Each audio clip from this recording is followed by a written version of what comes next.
Hello, my name is Tina from Meaningful Explorations, and today I'm going to talk to you about selling your house when you are a mom of a large family.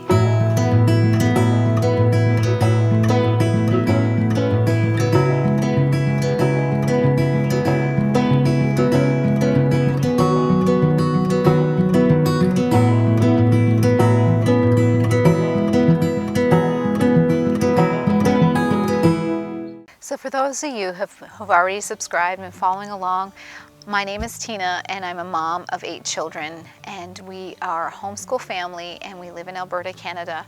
And a couple months ago we got this crazy notion that we were going to move out to the country and sell our house in the city. And I mean, it sounds great. We're going to do this. We're going to, have a bit of land and we're going to grow a garden, maybe get some animals and live the dream. And at first it felt like it was too good to be true, and then we started doing a little research, and then we decided, yes, we're going to put our house on the market to sell. And we did that in a relatively short period of time. From the decision to it being on the market, I think it wasn't longer than 3 weeks. And looking back, I maybe should have taken a little bit more time, but we really wanted to get the house sold and get moved before the snow flies. And right now our house is conditionally sold. That means we're just waiting for the conditions to be dropped. The house inspection's been done, and once they drop the conditions, then we're good to go. We've looked at properties. We put in an offer on an acreage outside the city. It's about an hour north of here. And we were planning, if you've seen my other videos, we were planning to actually move out of province. And last week a house came on the market in our price point. Not as many acres as it would have been in Saskatchewan, but it's close by. My husband can keep his job, he can commute, and it's got great road access. It's you know what, it's too good to be true. But to be honest, this whole, it's kind of like the cherry on top, or at least I hope it is. It's been a rough go, and I'm gonna be honest with you, it was really hard. And looking back, I don't think I would have done anything different though. So if you're a large family or have more than a couple of kids, I have a few thoughts and ideas about maybe some things that worked for us and some things that I wish I had done in order to make it go a little bit easier. Number one, ask for help. Seriously, ask for help. I did ask for help, and my kids have been a great help, and we have no family close by. So if you have grandparents, aunts and uncles, brothers, sisters, anybody to help watch the kids or help you clean or do all those things, take all the help you can get, because I did, and I was glad for it. Our neighbors offered to, take us in quick if we had a quick showing and we just needed somewhere to go and the weather wasn't 100% or I didn't have anything else planned. So we hung out at the neighbor's place and they brought out all the great 1970s, or I think it was 1970s, Fisher-Price toys and stuff, and the kids got to just play because we packed a lot of our stuff away so that we weren't constantly cleaning up toys. And that's probably another thing I would suggest, is pack up as many toys as possible, because then you're not picking them up all the time. I mean, our house was very busy. There was a lot of traffic. So we were constantly tidying the place up and getting it ready to show. And the last thing we needed was to be picking up toys. So probably the third thing I would say is stay on top of the laundry. We had one laundry basket that we would leave out, and we would collect all the laundry in there, and I would wash laundry at least one load every day. And if not, it was hidden in the wash machine when there was a showing, because as a large family, you produce a lot of laundry. Just one set of clothing from every person in the house is a lot of laundry. And then if you shower or any of that stuff, you've got towels, and it's hard to hide a lot of laundry that's dirty. And so we just found it a lot easier because we didn't have laundry baskets anywhere. It was part of the staging to have it look as minimal as possible. So with no laundry baskets anywhere, we just had to keep on top of things, and that saved my sanity in many, many ways, because I didn't have to worry about that when it came to tidying up for a showing. Another thing I think would be, this probably should be the first thing, get a real estate agent that you absolutely trust, one who's top of their, they're getting your money no matter what, right? Part of the house sale goes to them anyway. So if you're gonna be paying for one out of the profits of your home, pay for a good one. They all get the same amount of money generally, so get a good one. And ours, we had her before when we sold our last house, and she's phenomenal. She's on top of things. She's got great feature sheets. She has the house all measured. These are all things that people look for. How big are the rooms? And she had like the layout of the plan on the back of the feature sheets, or brochure, I guess, or whatever you want to call it. And people knew exactly how big the house was, how it was laid out. It wasn't like, because you don't take pictures of storage rooms and all that kind of stuff, but they show up in those layouts. And having a real estate agent who's ready to go to bat for you, knows what your home is worth, all the features, all the things that make it worth every cent that's on that listing. You need one of those. Ours went to bat for us because we got a couple lowball offers. They just didn't realize how much had been put into the home, not just by us, but by the previous owners. They had rewrapped the house with extra insulation before they put stucco on it. They have the window wells that one is slate, another one is stone brick, which is like really expensive compared to what you normally get when you put in an egress window in the basement. There's some things that in our house that are just very specific to this house and are of value and make it worth the number that was on the listing. Now, that's really important. And then when you're looking for a place, we were originally looking in another province. She found us a real estate agent locally who had gone and looked at properties for us, and I mean, she was amazing. She was like her double. So we had two real estate agents that were very similar and really went to bat for us. But that was key. When you have a large family, you don't want to have to worry about being gouged in price. You don't want to have to worry about whether your house is going to be represented well. Our gal, she is phenomenal. She has a video made of the property. She has all the pictures, and they're just so well done. Our house showed well, and that's why we had so much traffic, and we just had to wait for the right offer and get as close to that list price as we could. And that's key. Okay, so if you have a large family, you don't want to have that worry that your house isn't going to sell and that you have to keep your house clean for months. You want it sold quick, because if you have a lot of little kids like I do, it's hard enough. And so she came in and she did staging as well. And I have a staging video in case you haven't seen that one yet. She came in and staged the place to sell. We made the rooms look really, really big. It just looked good. It looked good on the photos. It looked good when you saw it for real, and it made it easier to keep clean, even though some of the pieces were all glass and high gloss and shiny, and but it made it look the part. It looked like a show home. Next thing I would probably say is invest in like the pieces that you need to sell the home. So I went out shortly before and I got white bedding and matching bedding for the the bunk beds and the twin beds in the basement. That was a bee or a wasp. I'm not sure. I closed my eyes. Anyway, get the pieces that look good. Like the things that I got, all new pillows. They were like $5 a piece. I got new pillows for every bed, so everything just looked tip-top. It was a small investment. I don't think I paid more than $100 or $150 at the most for new bedding and new pillows. And it made, like, we went to IKEA. It was like pretty easy. And she threw in the throw stuff on top, and it looked good, right? Like that was little and easy. Another tip to keep the amount of cleaning down, especially if you have more than one shower, one washroom. We did let the kids use the sinks and the toilets, obviously, in all the bathrooms, except ours, of course, because they don't normally, unless it's an emergency.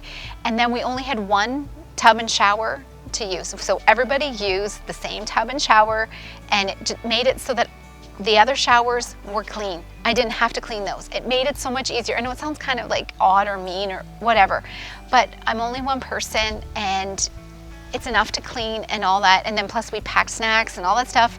So we kind of had it down to a routine. My oldest daughter is 18. Her and I, we went to town on the house. My oldest son, he helped sometimes too when he wasn't doing his college, when he wasn't in class.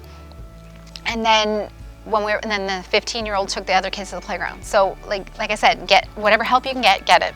And then to keep the house clean, I kept things minimal. I wouldn't, like all the decoration stuff, like for the kids, I'd put it off to the side so they wouldn't wreck it, wouldn't use it. And then I just tucked their, for example, their pillows and their bedding in a closet, and then we would bring those out. So we didn't use the staged items. It just made it easier. The bunk beds, the kids, we kept them all tucked in, so they slept on top of the duvets and this made bed with their own bedding, so I didn't have to remake the bed. I just had to tidy it up. What else did I do that made it easy? I kept things clean. Like I just kept on top of it. I didn't let the dishes pile up. We loaded dishes in the dishwasher. We got lots of paper plates. When we were going in and out, we didn't want to have a lot of dishes or to do. We knew we just have to grab and go. So I got lots of paper plates. I got the ones that were microwavable too. So if we had prepared ahead of time, that was another thing.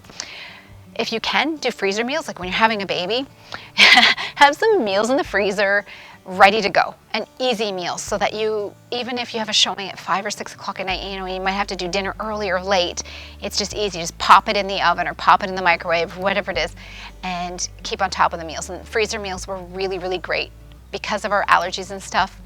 We can't just eat whatever we want, or we couldn't eat out, and with this virus and all that, it makes it a little bit different too, and difficult to, we couldn't just go hang out in the mall, or we couldn't just go somewhere without having to do the mask thing and all that. So we tried to keep things really, really simple. So paper plates that you can microwave are fantastic. Didn't know they existed, but now I do. Couple other things to keep things easy with lots of little kids is to try not to get too frustrated. Get to bed as early as possible. Get as much sleep as you can, because it is stressful. They don't understand. Some of them do, and some of them, one of my kids came up to me and says, "Mom, I don't want to move. I'm staying here." And it's like, sorry kid, you gotta come along. But I let them tell me their fears, and this is maybe the next tip, I don't know what number it is now, but is to take the time one-on-one to let your kids talk about those things that are bugging them, whether it's because they're going to be stressed. I have one kid who's potty trained, but all of a sudden is peeing herself because it's just stressful. And just know that it's a season, it'll pass, it's not going to be forever. And we often talked about teamwork, and we're a team. And we talked about the things that we're aspiring to do. And the kid's like, I know, our 3-year-old, she wants to buy a pig. And well, that's not possible if we keep messing things, or if we wrote with crayons on the wall. Like I hid, tip number, I don't know, 572, hide the crayons. Like literally hide the crayons. Yes, well, right before the inspection, I found pencil shavings in one of the register vents. So I quick got the vacuum. Seriously, hide the sharpeners, hide the pencils, and hide the erasers, and hide all the things, crayons, markers. I let them use them in between showings. We had a couple days where there was nothing going on, but then it was like, okay, they got to go all the way again, and we got to hide them, because otherwise we found pencil marks on the walls, and we had to, get out the magic eraser and all that. It is what it is, right? You have to be great. Give yourself grace. Be easy on yourself, because it's stressful for you. You're probably under a lot of stress if you're selling a house with a lot of little kids. You're probably overtired, under rested.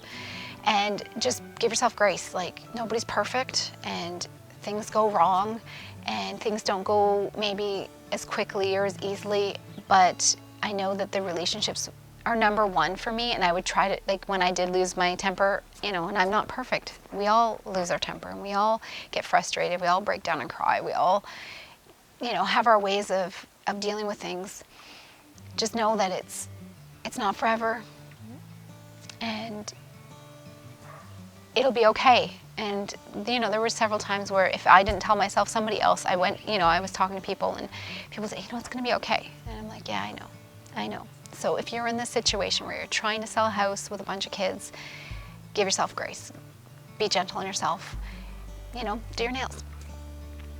We took, there's a video we took of the girls and I. One Saturday afternoon, we just did our nails. We didn't have any showings, we did our nails.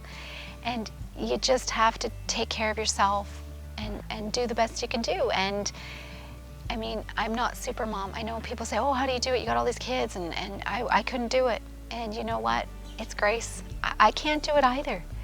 Without the good Lord on my side, I wouldn't be able to do all of the things I do. And it's just being gentle on myself. I've had to learn, because, you know, if you don't take the time to take care of yourself, you get sick, and then you'll be forced to take time off and take care of yourself. So I've been really trying to make sure that we all take care of ourselves. When I see the teenagers, they were, you know, really helping and doing all the things, and, you know, like, you know what, take the afternoon off, you know, just don't worry about anything, just go have a shower, go do your own thing, play a video game, whatever it is. And that really helped, you know, everybody just have a way to just chill, you know. And sometimes it was just sending them over to the neighbors, chalking their driveway instead of ours.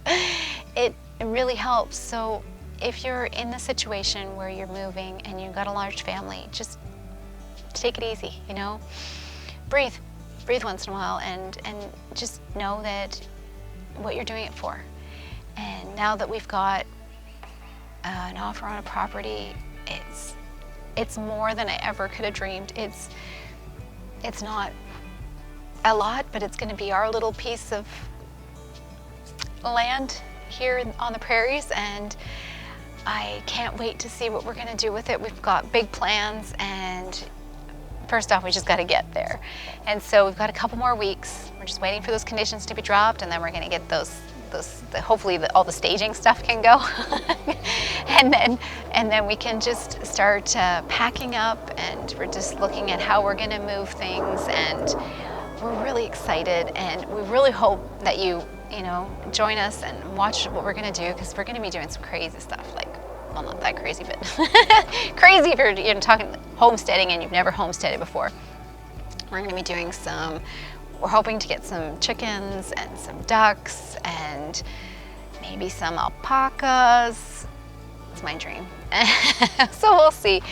And pigs for my daughter Rosie, of course, but we'll see how it goes. We're just going to take it one day at a time, and we're going to just keep on keeping on and stay positive, and just, you know, we only get one shot at this thing called life. We just got to do the best we can do, and